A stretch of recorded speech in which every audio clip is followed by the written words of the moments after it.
Yeah, what's up, man? Hope y'all having a blessed one. Back with another one here. We got Young Scooter dies on his 39th birthday under very suspicious circumstances. Get into this one right here, man.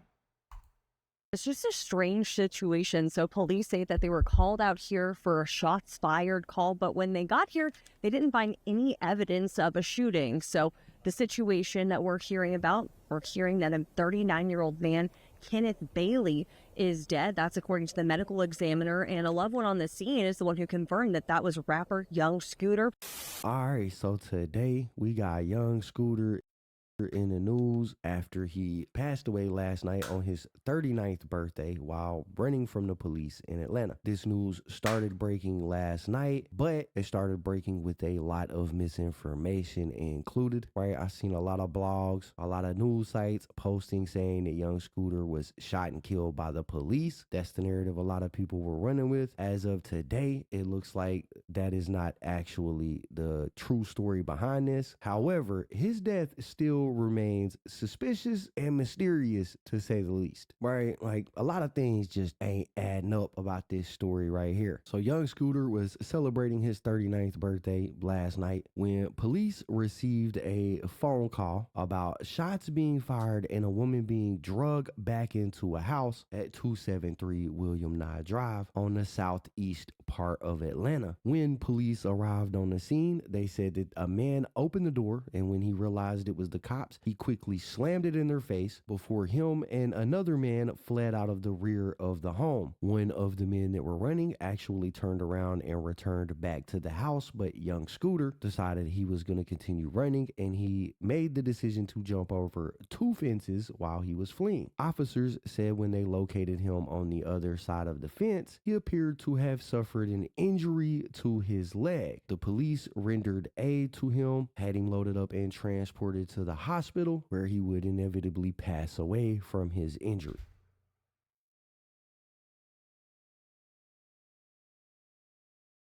Huh?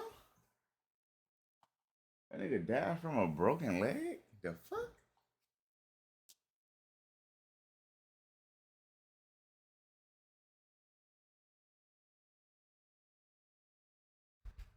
These are the official details that the police told to the press.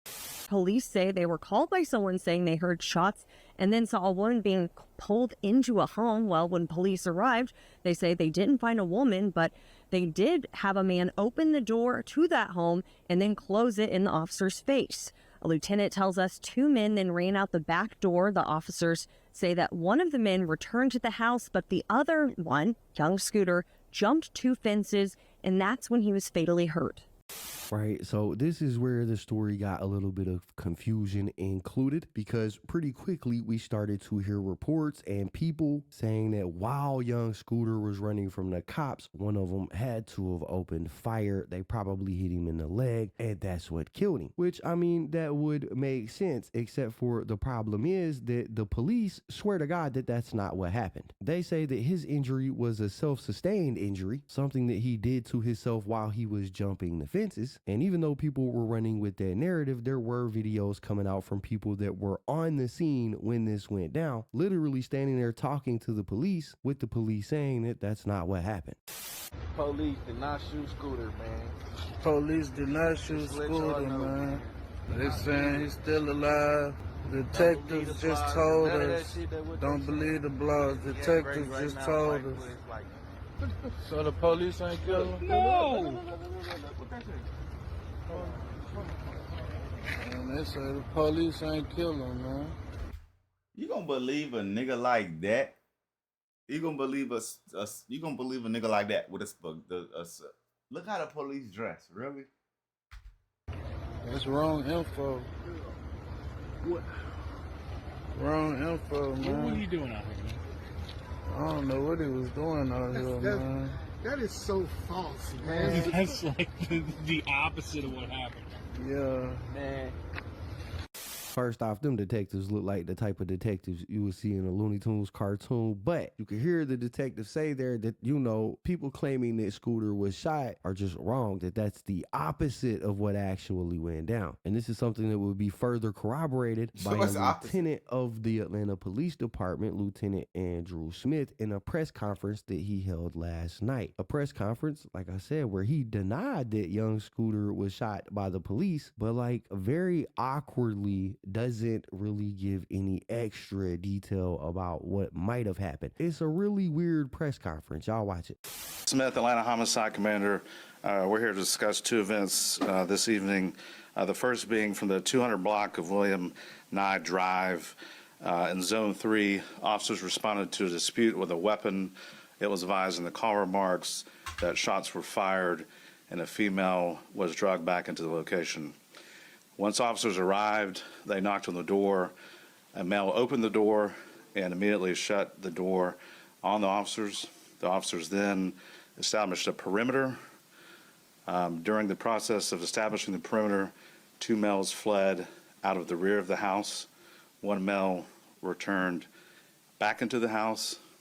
The other male jumped two fences as he was fleeing. When officers located him on the other side of the fence, he appeared to have suffered an injury to his leg. Officers rendered aid, and he was transported to Grady Hospital, where he was pronounced deceased. That male is going to be a 39-year-old male out of Atlanta. Just to be very clear, the injury that was sustained was not via the officers on scene. It was when the male was fleeing, and that's what we have for you. What was the discussion? What led to the 39-year-old having to flee from police? Can you give us a little bit more detail, because it just seems... No, this computer, this police so ugly. He's so ugly with that nose shit he doing. What exactly led to him running away? So, again, there was a 911 call of dispute with shots fired and a female being dragged back into the residence. When officers arrived, a male initially opened the door, closed the door on the officer's face without communicating completely. That's when the officers established a perimeter and the two males fled. Why they fled, obviously, we can't speak for them. So it's still an active investigation. Was the woman injured at all? So we were not able to locate a female. We ended up with two males and the decedent.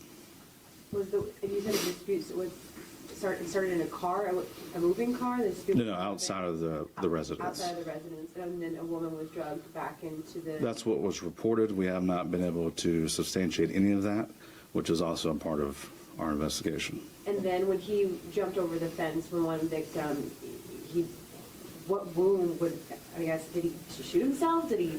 No, there was no indication of anyone being shot. This appears that there was, when he fell, some type of fracture injuries to the leg, which caused the bleeding. And to clarify, this wasn't any involvement with the Atlanta police as far as shooting? Correct. There's no, in neither one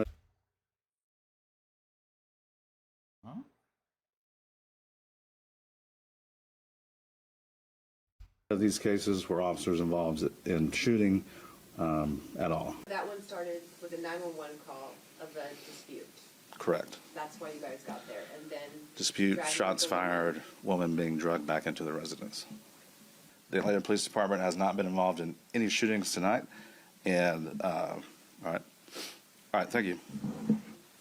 All right, so that was pretty much the full press conference about what went down. But it's strange because you can hear him say that they got a phone call. Somebody called the police and reported shots fired. If y'all remember the news clip from earlier that we watched, they said when police showed up, they could find no evidence of shots being fired. It's just a strange situation. So police say that they were called out here for a shots fired call, but when they got here, they didn't find any evidence of a shooting. Apparently on this phone call, whoever called them claimed claimed that there was a woman being drugged back into the house. In that press conference, you could hear that guy say that they didn't even find a woman on the scene. So we were not able to locate a female.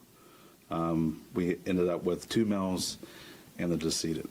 For some reason, whatever reason, they claim that young Scooter just decided to run. When he was asked about why young Scooter would run, he's pretty much like, man, I don't know. So he's acting like there was no interaction between him and young Scooter at all, aside from young Scooter shutting the door on them. But he also said that for whatever reason, they brought an entire squad out there and was setting up a perimeter around this house. So why would they be setting up a perimeter before young Scooter ran, right? Because he said that young Scooter ran when they noticed that he was setting up a perimeter.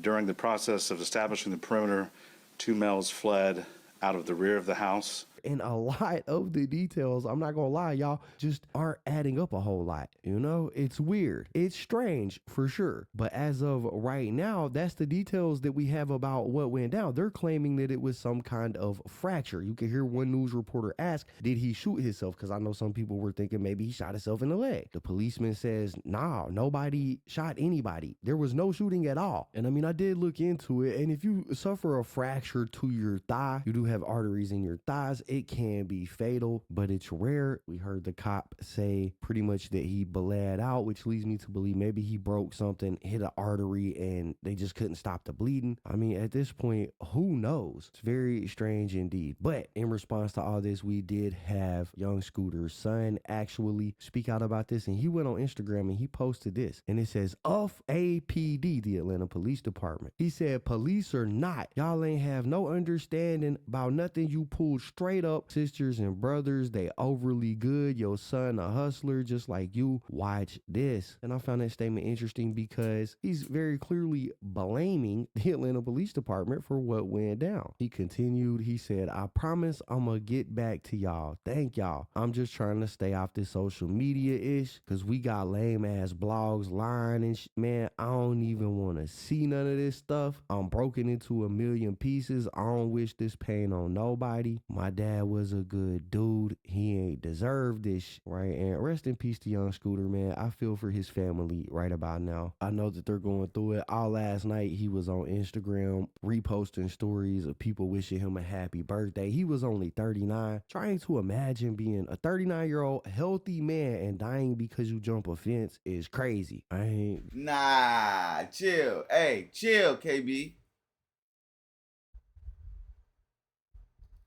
KB, chill. KB wildin'. Nah, for real though, imagine jumping the gate, you down because you jumped the gate. It's crazy.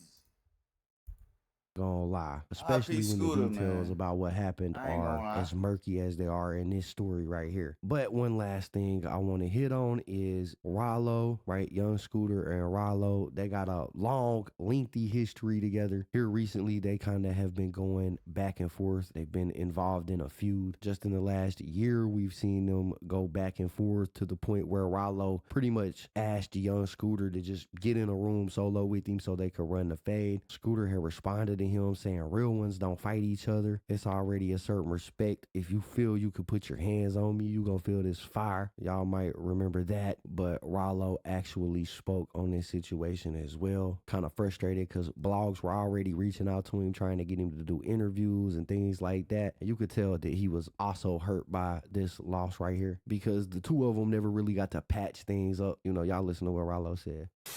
Listen, dog. Please stop calling my phone. You see what's going on the same way I see what's going on.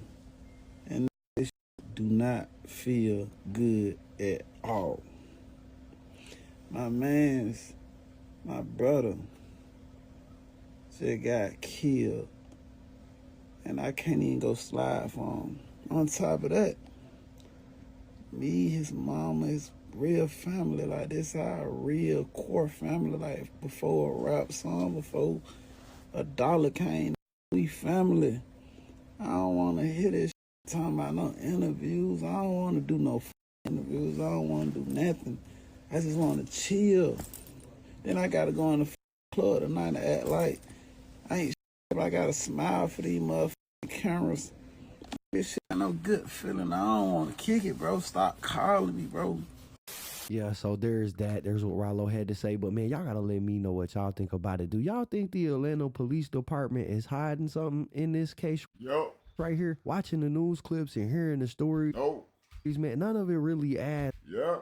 up. They responded to a call about a mysterious woman that didn't exist when they got there. There were supposedly shots fired, but when they got there, wasn't no evidence of any shots ever being fired. Bro died from jumping a fence at 39 years old in a perfectly healthy condition. Why was it ever reported that, you know, he was shot in the first place? There's just a lot of details that don't add up. Y'all tell me, do y'all think APD is hiding something in this situation? Let me know in the comments down below. But anyways, that's basically it for the video, guys. If you enjoyed the content, Alright, man. RIP Scooter, the Jug King. We're gonna go ahead and end this one, man. Y'all gonna like, comment, and subscribe. Hope you have a blessed one. See y'all on the next video.